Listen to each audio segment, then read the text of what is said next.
Now, we have the honor to present Professors Susanna Hecht and Professor Vin Kim Nguyen. Dr. Susanna Hecht is a specialist on land use change in the Latin American tropics. She is one of the founding thinkers of the field of political ecology. She has conducted research for the U.S. National Science Foundation, NASA, non-government organizations, and the governments of Brazil, Bolivia, El Salvador, where she has held advisory positions to help governments think about conservation strategies for their forests. Her work has been funded by the MacArthur Foundation, Guggenheim, Hewlett Foundation, the National Geographic Society, among many others. She is a member of Princeton's Institute for Advanced Study and holds a professorial appointment at UCLA. Dr. Vin Kim Nguyen is the co-director for the Global Health Center in Geneva. He is an HIV and emergency physician and medical anthropologist. He heads a team of anthropologists researching Ebola epidemic and has worked extensively in responding to the HIV crisis in West Africa. Dr. Nguyen practices emergency medicine in Paris and Montreal. He holds a professorial appointment in the School of Public Health at the University of Montreal and holds a honorary chair at the Maison des Sciences de l'Homme in Paris. Thank you so much for joining us.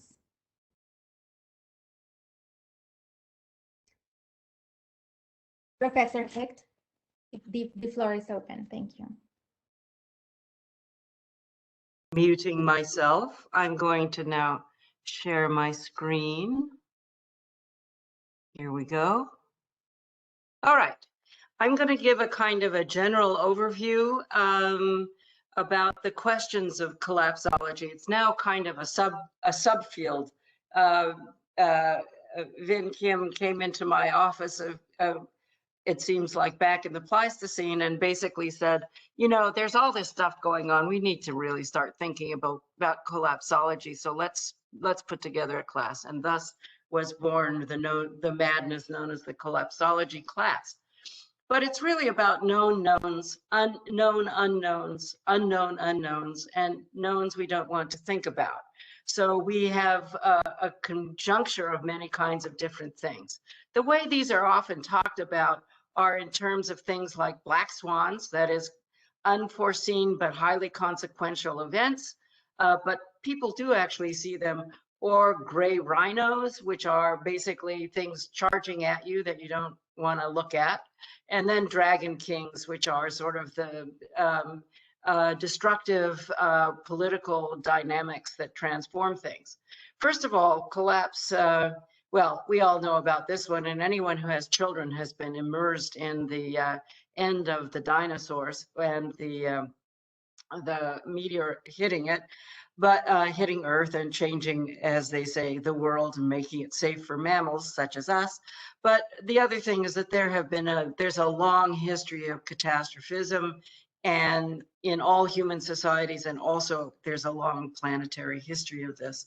I put this on because, of course, it's what probably everybody in 2019 was thinking about their next year, and then discovering it was quite different. So where do you see yourself in the next 5 years? Well, it didn't turn out as planned. And then when we get to models of explanation, what we find is that there are multiple forms of explanation. Now, I find this one particularly amusing because it's very post hoc, and probably most of it doesn't, you know, the method, the bookstore depository killer probably is not there. But the point being that any collapse has multiple explanations, although in this particular one, you don't really need to have so many of them. I think that we are not very well equipped to understand dynamics of collapse, partly because we have a weird understanding of the nature of causalities, that actually we're not looking at Newtonian things like an asteroid falling from the sky, but rather a set of probabilities that derive from a number of other kinds of processes and social as well as environmental processes. And the way that we look at that is through data sets in both the biological and human archive, as well as Delphic and consultative processes. So we're in a realm of probabilities, and people do assess probabilities, but on the day-to-day, not very well. The second thing is, well, the next thing is that a lot of the dynamics that we're seeing are teleconnections. That is, processes that occur in other remote areas that are at a distance and that may be obscure to us. So the COVID sort of is an interesting version of that. When we look at these questions, we also analyze them. We look at them in terms of scenarios and various levels of change and forms of change. So not to go through the list, but there's epistemic and cultural, political, and economic changes, so that when we hit a big moment like this, what it does is it sort of peels back the dynamics of what is going on in our society. So they're useful in terms of forms of information. The other thing is that tipping points are part of these as well. Everything seems fine, and then it doesn't seem so fine. And part of that has to do with the way that these dynamics go in kind of exponential ways, and that there's a lot of systemic invisibilities that you don't see when they're at low levels, but that become very traumatic quite quickly. And that also they operate on multiple scales, so that there's a lot of things that make it very difficult for us to really understand the nature of collapses. The other thing is that these are often actually more geographically isolated than what we see in the COVID case, but there are always scale issues. The other thing is that you hit a sort of entropic moment, but there's also what's called panarchy, which is the reorganization of systems afterwards, and in oftentimes more resilient forms, but maybe not. The other thing is no collapse is necessarily total. We don't know how that will work out in terms of climate change, but there are resiliency in systems. The other thing, I don't want to get to this other thing, is that the discursive framing is really important. So if you say there's no climate change, you can't really think about it. You can't develop capacities. The other things is that states have different kinds of capacities for handling these things. And I think this is particularly true. I work in Latin America, and we are just seeing absolute devastation there, which is a function of a kind of a combination of limited state capacity and denialism. The other thing is that collapse often involves lag times, certainly true with climate change, buffers, the systems can buffer a lot of change, and then also quantum leaps. So there's lots of things that makes collapses look a little bit odder than sort of the day-to-day stuff. I'm going to really try and zoom through about this. I think that what I really want to do is not so much talk about methodologies, but we also tend to sort of look at these only through human lenses.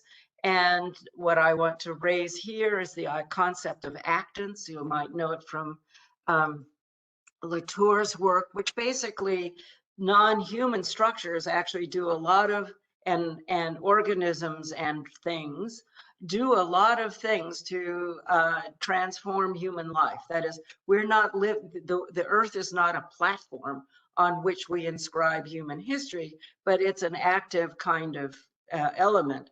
And also actants have within them structures of resilience, as you can think of ecological succession, as well as human things, as human practices.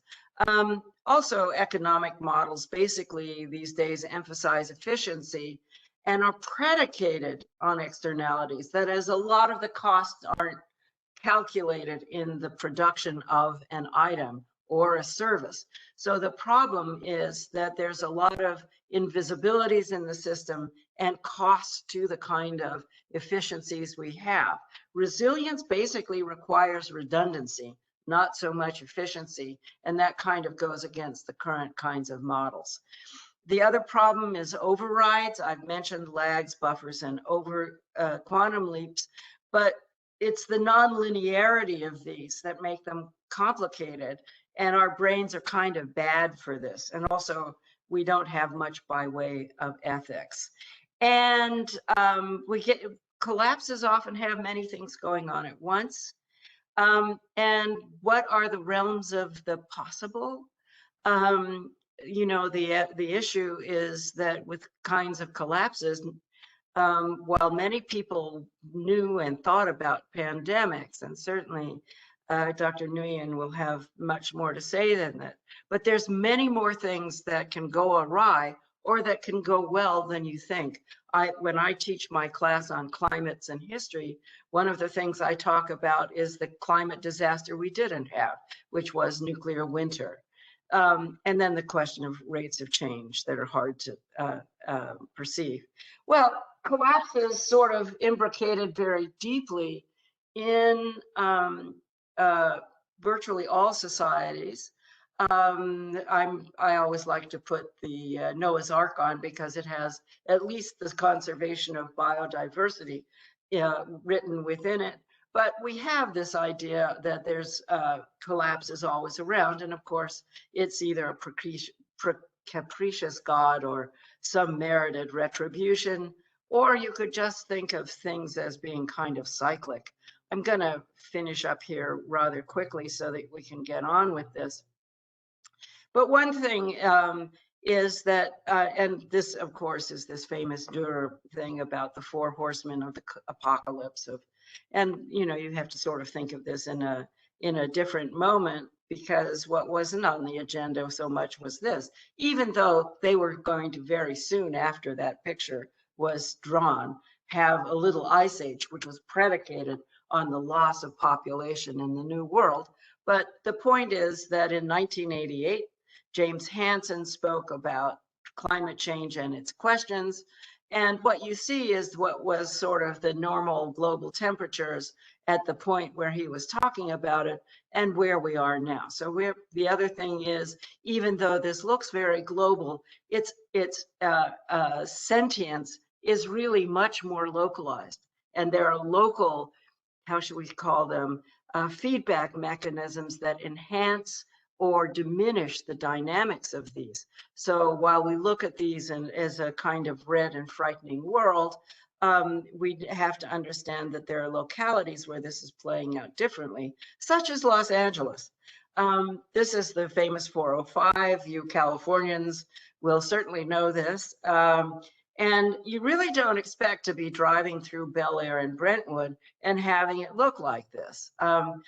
Sunset Boulevard is where I would get off to go to the university, which is right out, well, it's behind this smoke cloud. But anyway, the point is that what we used to call the urban wildland interface starts to look like a large scale urban fire. And so we actually don't even have conceptual models about the spatial areas where these things are going, let alone what we do see now is better modeling of fire behavior. Basically, for those of you on the West Coast, certainly up in the Bay Area, you had a really rough year last year. As I say, am watching airplanes and helicopters out my window right now. But what you can see is the problem here of the rise, the exponential problem, and our capacity to really understand it. And I guess what I'm going to close on is to say that we know that civilizations can collapse. This one is the Mayas and this Mayan megalopolis that they found in Guatemala. This looks like it was a question of politics and climate change. It has a certain popular ring these days. And in Amazonia, you also have these enormous, what do we call geoglyphs, ring ditch constructions with vast amounts of infrastructure associated with them, and what we call now the Arawak Empire. And what took that out was disease. So as they say, this had another set of teleconnections, which was you start to kill off open areas. kill off a population that had been cultivating and that had open areas. Here we go, it's 1400s. Shortly thereafter, you start to get the little ice age, and that's a teleconnection having to do with trees growing back in large expanses of the tropics. So I guess the thing is that there are many forms that collapse can take. We're not very well equipped to understand how they work, but what it does reveal is that there are places where we can begin to see, how shall we say, the acupressure points of a kind of a different future. So thanks so much. I'm going to stop sharing and let VK go forward. Hi everyone, and thanks to Susanna for a great presentation as usual, and to Lauren and the alumni team for organizing this. As we were chatting before, I have Californian roots. My family that has the same name that I do lives in San Jose. So yeah, it's nice to be here. And so I'm just going to say a few words because I think a lot more will come out in the discussion. So I'm going to take about 10 minutes. I didn't prepare any slides. And what I'm going to do is sort of come back to three things that Susanna has mentioned. So one is to the origins of this term collapseology, to say a few words about that. The second is to make some general observation or try and give you a sense of how anthropologists have understood collapse. And the third thing is to circle back to obviously what we're all talking about, which is COVID, the COVID pandemic. And to give you a kind of a bit of an epidemiological, not backstory is not the term, but sort of a broader view of than we are. We're all kind of living minute by minute, and I want to give you a kind of a broader, longer term perspective on COVID.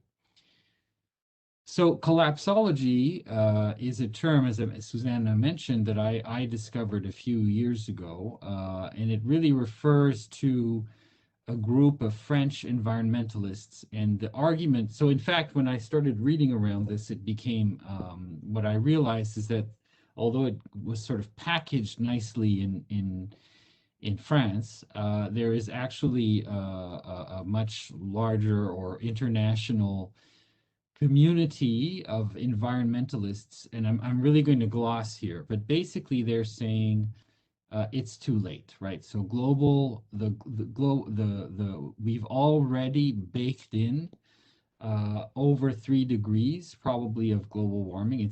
There's no way to reverse it because the carbon has already been emitted. It can't be sucked back into the ground. So even if we stopped emitting carbon today totally, we would still have a lot of global warming baked in, and what these people say, in the unlikely event that we were able to decarbonize so radically as to halt, sort of freeze global emissions at the level they are today, that kind of radical decarbonization would collapse our economies because we're so carbon dependent.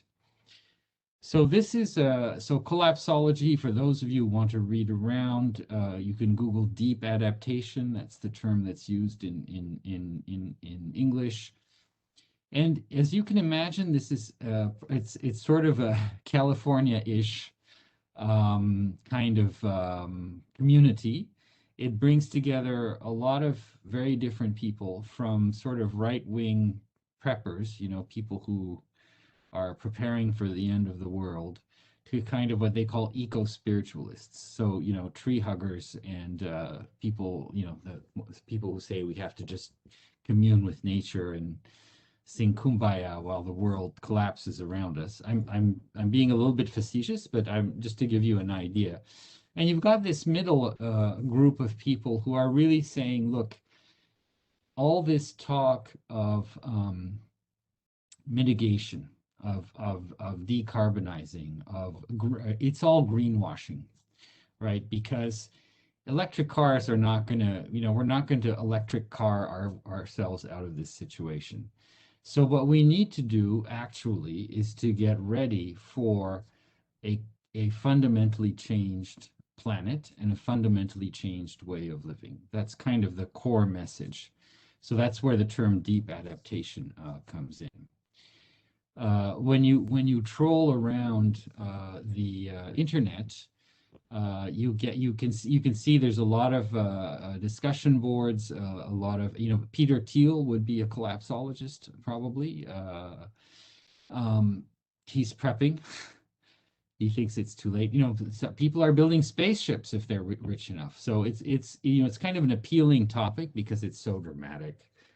And it is somewhat revealing. It's a kind of a litmus test for kind of your political and philosophical beliefs. So I'm speaking a bit anthropologically here, but that's really the phenomena that we're talking about as a social phenomena. I don't think there's any doubt that catastrophic global warming is baked in. But there's a great degree of uncertainty, and Susanna has pointed out why, as to the timing of all of this. So there's many ways there's a number of ways you can see the idea of collapse as a social phenomena or as a kind of a reaction to what's going on, a sort of realistic reaction to what's going on. Now, there's a couple of, all this has to be taken with, I'll call it a grain of salt. And Susanna's already raised some of these issues, that there's a lot of uncertainty, there's buffering, things can speed up, there's feedback loops that can speed up, that can slow down. We're dealing with such complex systems that it's really rather perilous to forecast. And in a way that makes it then explains that it's really much more of a philosophical or an ethical question for people, right? Because there's no way to really orient yourself other than through some kind of inner moral compass. But what's interesting is if you look at, and Susanna's alluded to these a bit, to how anthropologists look at collapse. And the most famous, so you've all heard of Jared Diamond. He sort of popularized the notion, but there's a number of problems that Susanna could discuss with what he does. But Joseph Tainter is an archaeologist who studied civilizations in Mesoamerica that collapsed, and he came up with a fairly so the kind of the more scientific definition is of collapse is when you have societies that are no longer able to provide the means of sustenance to their populations, and which gradually devolve or fragment or splinter into much simpler polities. So this is kind of a Hollywoodish definition, or it fits. You can imagine right away. We sort of see the Hollywood picture, right? Sort of wild marauding bands scavenging in these burnt out cities, Mad Max, this kind of thing. But in fact, we have to sort of, and as Susanna said, narrative is very important here, and it has a powerful hold on our imagination. But if we set aside that image, what anthropologists are telling us are two things. So one, I think, is absolutely uncontested, and that is that collapse takes a lot of time. It doesn't happen in 20 years. It happens over generations. So the people who are living through it don't really see it, right? That's really important to remember. Now, of course, all kinds of things are different today. We live in this hyper-accelerated world. We're massively teleconnected. But that could go either way. It could make collapse more fast, or it could make it slower. There's maybe more hysteresis, more ability to absorb shocks within a more complex system. The second thing the anthropologist tells us is this evolutions towards social. Basically, it's Durkheim in reverse, right? So Durkheim gives us this theory, the prominent sociologist that many of you studied, of how we go from primitive to advanced modern societies, and then collapse as you go backwards. you become less, you become more, whatever, you become more primitive, you become less differentiated, etc. I think that's a very problematic view. And I think it's a very problematic view if you look at what are arguably already existing collapsed societies. Yemen, Venezuela, Democratic Republic of Congo, places where the state has collapsed. And in places where the state has collapsed, you actually have, in many respects, increased social differentiation and complexity because people are living off of their networks and people develop. Even when I was working in West Africa in the 90s, it was amazing to see the informal economy in these cities. Just, there are people who's developed specialties in repairing broken light bulbs, right? So I think that's a bit of a problematic definition, but we can discuss this further. But I think that what the anthropological literature tells us is that we have to be careful and that it happens very slowly. Finally, the long view on COVID.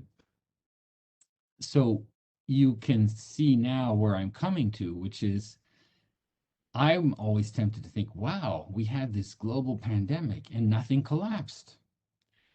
And indeed, all these things held up. If you remember a year ago, or a little over a year ago, around March, April, it was like, oh my God, will the internet hold, right?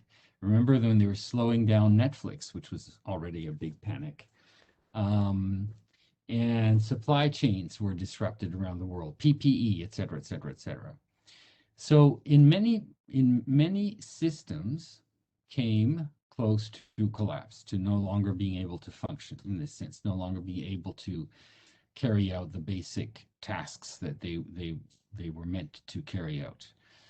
And arguably in the second wave, we did get to collapse in places like some parts of the US and now India, for example. Brazil is another one.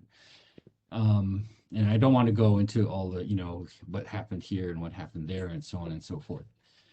So, but this is an incredibly compressed short time frame. It's a snapshot of COVID because COVID is going to be with us forever. It's now here to stay. And so it's very difficult to say whether it will actually cause collapse. We seem to be on a global sugar rush. You guys are in the US, and my sense from talking to people in the US is that COVID's over. We're vaccinated. We don't have to wear masks. I had a friend write me an email saying, "Yeah, I'm coming to Europe this fall," and I was like, "What?" Like from this point of here, I can't even imagine traveling. This fall. It's too far ahead.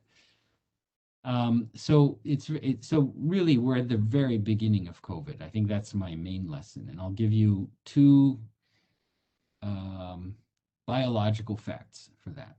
So of course, we've been vaccinated, etc., but not all of us, right? So now, ever since the Indian story in the last 3 weeks, there's been growing attention to this. So if you don't vaccinate everyone or almost everyone at the same time, it means some people are vaccinated and most people are not. What happens then is that the most people, there's still a lot of virus being transmitted. And in all that virus being transmitted, there will inevitably be viruses that happen to be able to escape or bypass or not be resistant to the vaccine. So those viruses that are vaccine resistant inevitably become dominant because they can infect people who are vaccinated, right? So imagine if you're trying to get from Oakland to San Francisco. Don't you love my California reference? Let's assume there's several bridges. Vaccination is mass vaccinations. You close off all the bridges and you're stuck. Nothing gets through. But if you close off only one bridge, everybody learns to go through the other bridge, right? So it's an equivalent kind of example. So we have a situation where we are actually creating globally biological selection for vaccine-resistant mutants. So they will inevitably appear. It's just a biological fact. Sorry, guys. The question is how severe will they be? Will they cause worse disease?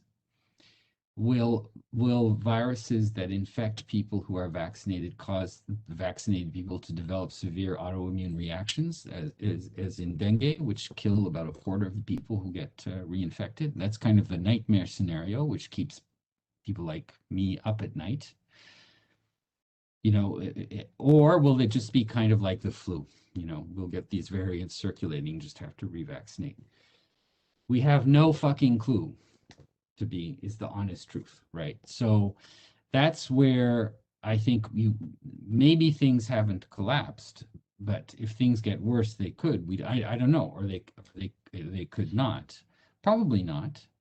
Probably not, because I've seen, and I think you've all seen, the speed with which we have learned and have built workarounds, you know, like ski mask companies in Switzerland making goggles for PPE and so on.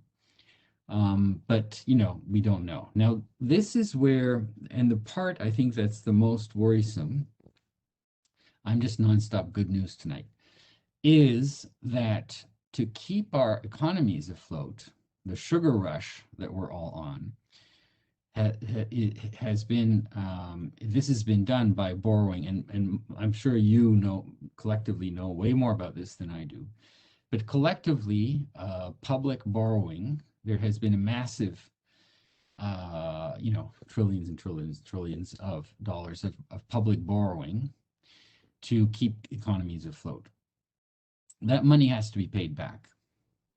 Well, I mean, that's what economists tell us, but they've kind of been wrong on everything so far, so I think we should probably stop listening to economists. But anyway, the idea is if you have debts, you have to pay them back, and they're paid back, they're paid back on assumptions of future growth, right? So basically, I borrow money that I'm going to pay back tomorrow because my economy is going to grow back. The problem is that roughly 70 to 80%, so these are long-term debts, right? The payment, they're like 20, 50-year mortgages, basically. So we've mortgaged out the present, our future, to keep things going in the present. Interestingly, about 70 to 80% of these loans have not factored in the impact of climate change. I'll stop there.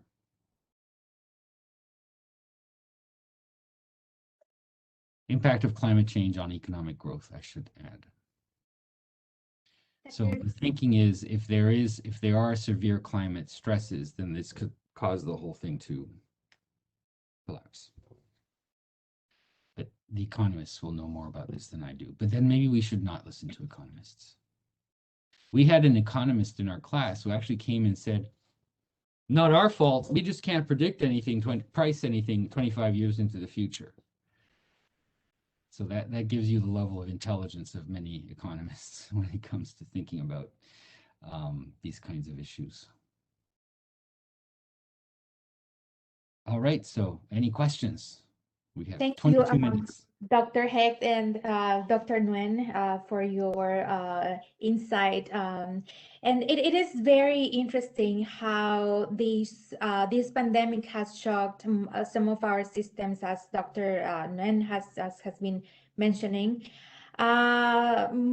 Sometimes we might be listening to mass media describing this shock as a collapse of our globalized world.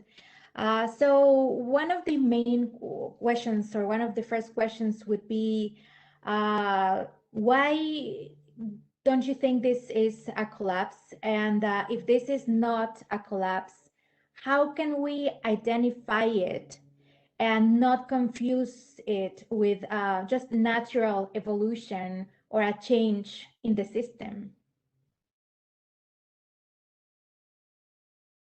So maybe I'll just say quickly that you know, it depends on the definition of collapse, but a common sense definition would be society no longer able to meet the needs of its members.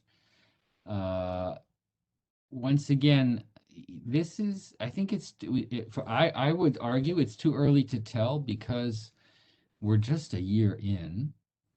We've read about, we're only starting to get an inkling of the level of mental health issues children who've been deschooled for a year, the kind of generational impact.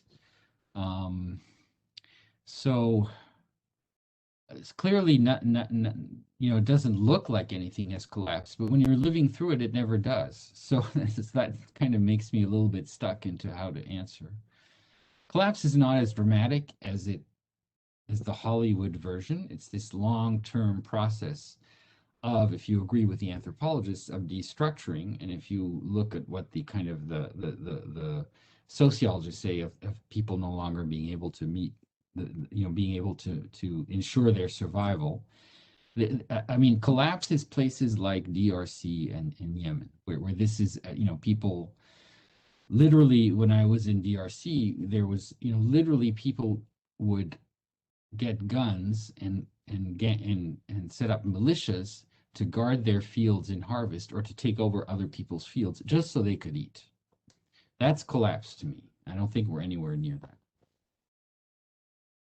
I'll just chime in too. One of the things that I think was really telling about the class that we taught was that collapse is actually pretty uneven.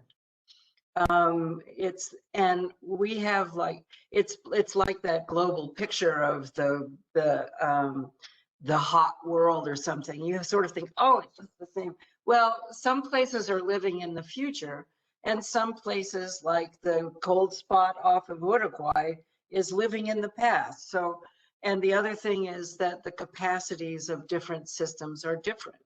So that unevenness is something to keep in mind in all of this. The other thing I wanted to mention is that also, while everything was supposedly shut down with COVID, deforestation was going on, gangbusters in Amazonia at amongst the highest levels over the last couple of decades. So, and one of the implications of that is a big ecological tipping point that has lots of implications in terms of shifting regional climates. You're not changing the planetary climate exactly. You're shifting what we call the atmospheric rivers so that they don't operate anymore, and so cause other kinds of problems and large-scale ecosystem shifts. This fire that I'm watching out my window, I'm watching the smoke, not the fire.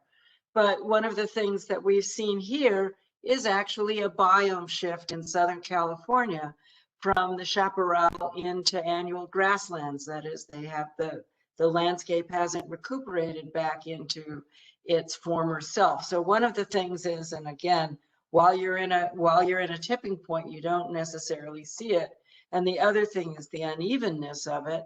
What we also see from some kinds of strong climate events are things like a rise in millenarianism, increased migration, also increased urbanization, and a kind of more, you get both things of both more generosity and less generosity. It's sort of, but I also want to emphasize how important networks and kinship becomes in these kinds of systems as they get more stressed.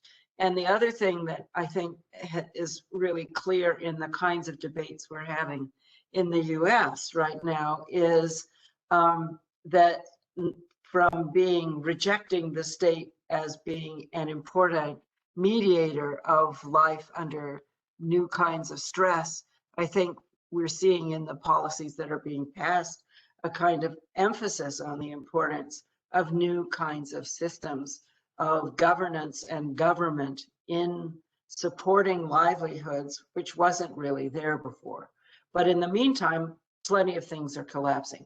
The other point that I would like to make too is one group of people that is particularly experiencing collapse are indigenous populations in South America who are we're already in sort of, low access to healthcare and marginalized. And so this is not, even within parts of a society that are going pretty well, you have the differentiation of these impacts along class, ethnicity, race, caste, and so on, gender. So it's really important to keep in mind that it's not like It's not like a fly swatter that gets everything at once. It's much more differentiated in terms of how it unfolds. Thank you. We have some questions from the public. There's a comment from Ryan. Professor Hecht mentioned the ethics of collapse and its potential management are largely absent. How would either of you characterize the ethics or forms of praxis that are necessary for this epistemic ontological challenge? Do we have an example to build on? Might we find examples in Norwegian law and policy that requires any new proposals considering impact in the future generations? Or would this ethics require something more like a new attunement of ways of living in the Anthropocene with a collapsing future? Do preppers have a set of ethics worth examining? You want to start, BK, and then I'll pipe in. Okay, and then That's quite the Julian. question. It Yeah. is. Okay, you can go ahead. That's a hard one for me to answer. It builds in a number of things. All I can do is point to so there's a number of writers in anthropologies that are actually happen to be coincidentally all in California, or not coincidentally. Donna Haraway, Anna Tsing, and a few others who have written very complicated, difficult to understand books that seem to be making, as far as I can make out, a fairly not so difficult to understand argument, which is that we need to reorient our values, our ways of acting. We need to reorient our moral compass, if you will, and the way we carry out our actions according to that moral compass in a way that is much more cognizant of the planet we live on and of how connected we are to all that is alive. And you know, the kind of Hollywood version of this, I think, is the film, there are many, but Avatar, for example, where we, you know, which is actually, you know, riffs a little bit off indigenous ontologies or ideas about the way the world is. But I'm not sure that we need to get into such difficult prose to do that, to re-examine our value systems and things like I have to have a car, or I have to eat this, or even I have to have children. So that one's pretty profound.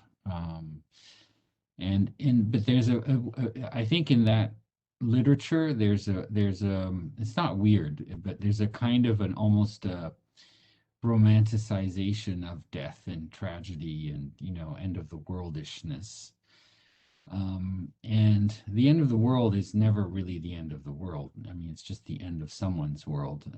I mean, every death is the end of the world for that person. So I don't know, I'm sort of rambling here, but these are important questions, but I'm not sure whether they're whether they're the most important questions.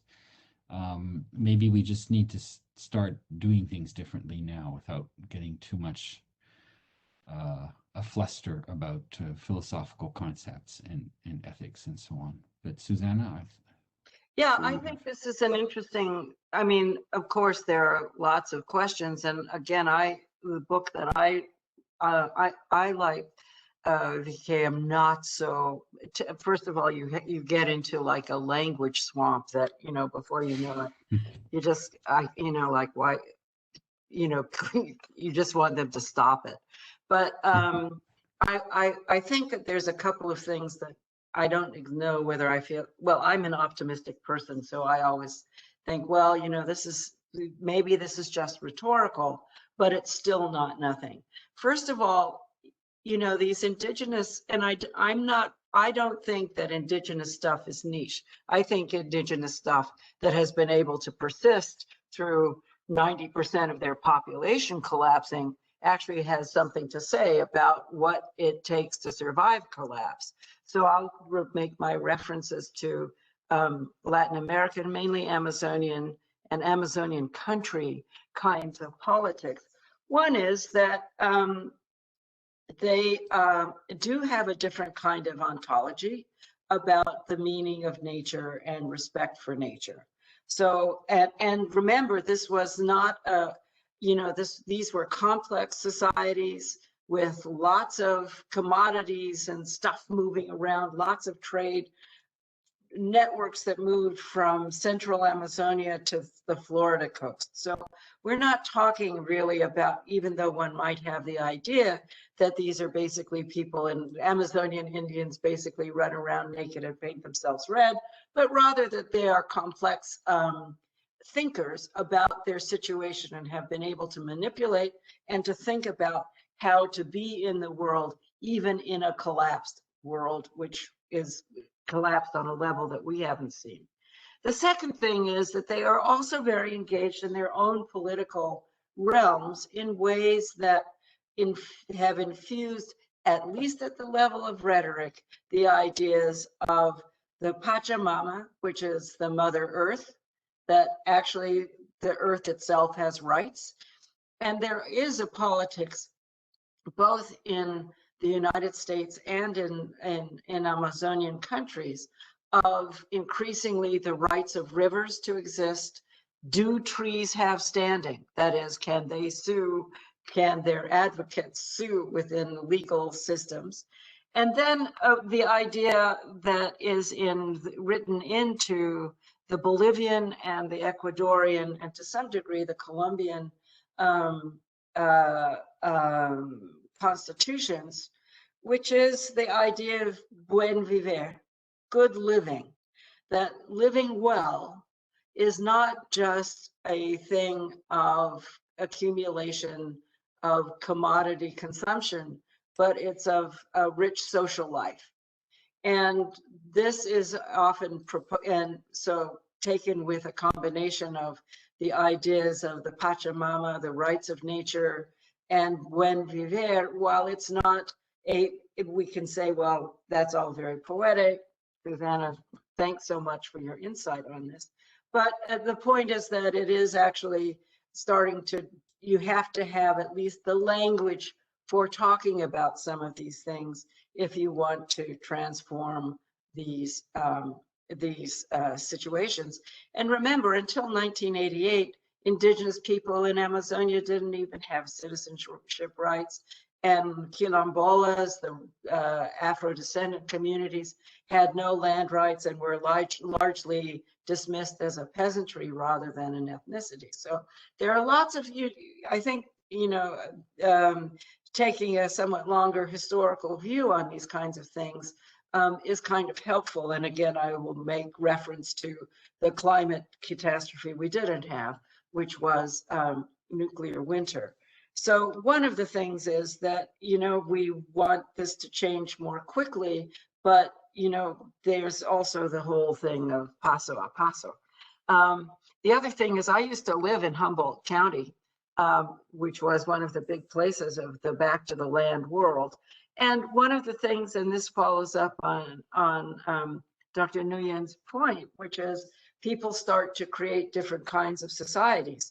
And also, this was very technologically advanced because they began to start working with solar and wind systems because there wasn't an electrical grid. And of course, they had, you know, they were people who wanted these things. They inherited a really degraded landscape, did a lot of work to recover it, and also invented the pot economy, the weed economy, which was basically, you know, what we would call a development theory. Imports, instead of importing from Mexico, weed from Mexico or Colombia, they began to develop their own systems, and using a bunch of networks made an economy that was completely depleted from, the ravages of logging and really bad ranching into a forested landscape with intensive production and $1 billion plus economy, which made what looked like preppers into people who could send their kids to college, could have their truck, could build better water systems, and carry out intensive production and organic production as well. So in a certain sense, I think when I think back to the wrecked landscape that they inherited and the innovation that came out of it, okay, I realize it's an unusual story, but all stories are unusual. So in this sense, I think if we think about Buen Vivir, and remember, they didn't have TVs, so they had cabarets in which people performed plays and made up music and, met once or twice a month for sociality and had little street markets where you could buy and sell your stuff. This in a very rural community, let me tell you. So I guess the point that I'm saying is that the back to the land stuff was about living in a different way and living in a different kind of consumption economy. And I realize that there are phenomenal constraints on these kinds of things. But the thing is that it's also important to try and imagine alternatives. And if we just sort of go, oh, it's just going to collapse around our ears. And that's also why I think the Pachamama and Buen Vivir are not just, and rights of nature and rights of rivers, are not just like little puffs in the air, but actually help orient perhaps some kinds of future visions. So this is me being Pollyanna here while I'm looking at 5 flames flaring. But I think that in the face of the flames, one should always think of a future. It'll look different. So I'm just reading the comments in the chat. Julianne is sneaking in from Vancouver. That's not sneaking in. So I just want to, I think there's 2 things I can answer quickly because we haven't much time. So the question of COVID from a collapseology perspective. So this is, I think, already what we're seeing is that many countries, so there in Geneva right now, there's a lot of agitation around a pandemic preparedness treaty. And I won't bore you with the geopolitics or the technicalities of this, but very clearly, countries have seen, or we've all seen, how nationalism has been the prime kind of motivator and has appeared to be the most robust way countries ended up dealing with their epidemics. And so I think we're already seeing a sense that will probably be reflected in industrial policy, appears to have been already in the Biden administration in the future, where countries are wanting to be more self-reliant, and it's about resilience, the resilience of health systems. But this is actually something that we're very interested in studying. So I think that's already there. We came close enough, and we did get there in places, or are there now in India, that people are saying, well, maybe we need to look at supply chains. Whether COVID is a climate change related event is another question. That is impossible to answer today because we do not know the origins of this virus, and I don't think we'll know for a while, if ever. The standard narrative goes that with climate change, we have humans encroaching on ecosystems and therefore more zoonotic transmission. Or you have more humans eating more animals, and that also leads to more zoonotic transmission. There's an alternative theory, which is politically unpopular, that is that COVID may be the result of an industrial accident. In other words, the manipulation of viruses, which is being done on a fairly much broad scale, both for biopreparedness and for research, that it may be more likely this was some kind of industrial, accidental release. I wouldn't take seriously the argument about it being actually a biological weapon. So, but we won't know for a while. So I think there's no smoking gun. And so I wouldn't at this stage link it to climate change. But Susanna, I don't know whether you had anything to add to that in response to what's in the chat. Myself. I think that there are spillovers.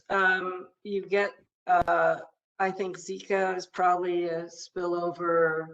You have Marburg. So there are some, not COVID, but there are, and then HIV is, and you could certainly explain more than I would. There is a kind of a good book by a guy named David Quammen, who is a science writer and works a lot on sort of ecological theories, and he has a book on spillovers, which is about actually ecosystem disruptions, and that's not necessarily climate change, but can be related to it, and then the rise of zoonotic diseases. So I think, as they say, the jury is out, but the forces that cause disruption of a lot of particularly tropical ecosystems that are very full of viruses and lots of adaptation and sort of a hepped up evolutionary pace, we just don't know. As they say, the jury's out, but that there are spillovers from, you know, animal populations into human populations. The more you have more interactions of these kinds, the more we're going to see. The other thing is, of course, the spillover from domestic animals and H1N1 and the wild birds and domestic birds and so on. So there's lots of mechanisms that are putting more viruses, perhaps, or more quote unquote exotic viruses in our paths than previously happened. And we're moving around more, and stuff is moving around more. So before, you know, you had to fly a bird from the tropics to China, you know, but now you can just get on a plane and do it in a few hours. So I don't know is the answer, but I think that there's that the kinds of disruptions that we're seeing are going to have it's spillover effects. From the discussion in the chat, we can also see that the alumni are interested in knowing if we will ever, you know, find out the true cost of this pandemic, and they're looking into the most wealthy systems that have been shocked from providing to their populations, and the world is also, they're looking into the world as retreating from the global interconnectedness. Do you want to comment, to have some last comments on these perceptions? Susanna, you go first this time.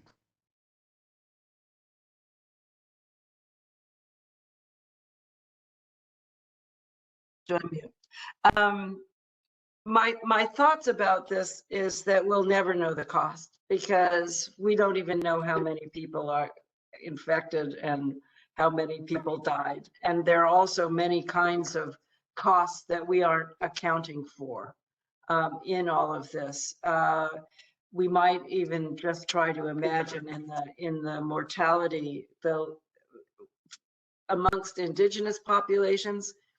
One of the great losses is the loss of historical knowledge and knowledge systems that were transmitted not necessarily through institutional forms, but personal forms, and maybe hadn't been collected, or that are lost through the loss of practices or the loss of languages. So we don't know the costs or the potentials of what has been lost in the loss of these kinds of knowledge systems. And also within the disruptions, and I'm thinking here more of India, which is also just getting hit by a huge cyclone right now, which is that there's all these kinds of knowledge systems, ritual systems, and also just the physical disruptions of people having to migrate and be dislocalized and then being ill for a long time afterwards. There's no way that we can really calculate that cost. I think we can sort of make some we can ascertain a few things that, like what it costs in terms of hours of productivity lost in, car production or something. But the larger, let's say, soft technology losses, that we'll never know what those are. And also we don't even know the magnitude of the loss of even the people we can count. So that's what I have to say about it. We won't know.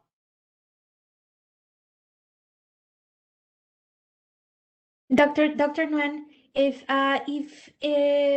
you're okay, we will have to end this special event. It's almost my bedtime, so I'm totally okay.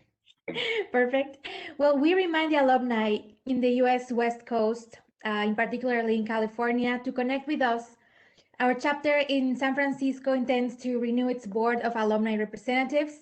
Please send us an email if you are interested in joining the committee. And once again, our gratitude to Professor Susanna Hecht, Professor Vin Kim Nguyen, and the Graduate Institute's Alumni Relations Office for making this event possible. Thank you everyone for joining, and we hope you have a great rest of your week. We will have a last comment from the Institute. Well, thank you, Lauren. So thanks to all of you for joining us today for the second video conference organized by an American chapter. We had our first one last week with the Washington chapter on Can Finance Reduce Inequality? The Global Saving Glut, Finance and Development with Professor Nathan Sussman.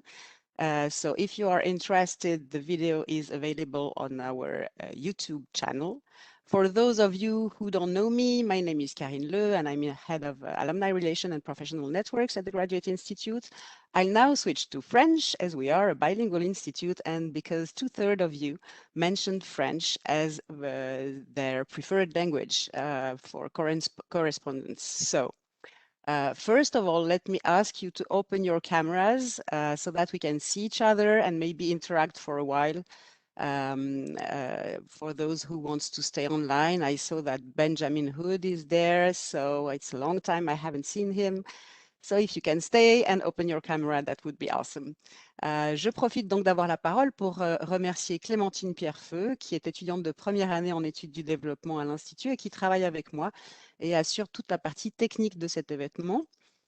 Nous comprenons bien aujourd'hui l'intérêt de la maîtrise d'outils tels que celui que nous utilisons aujourd'hui, puisque cet événement, organisé comme nous le faisions encore il y a 2 ans, n'aurait pas permis à nos alumni et nos alumni qui sont basés en dehors de San Francisco de participer.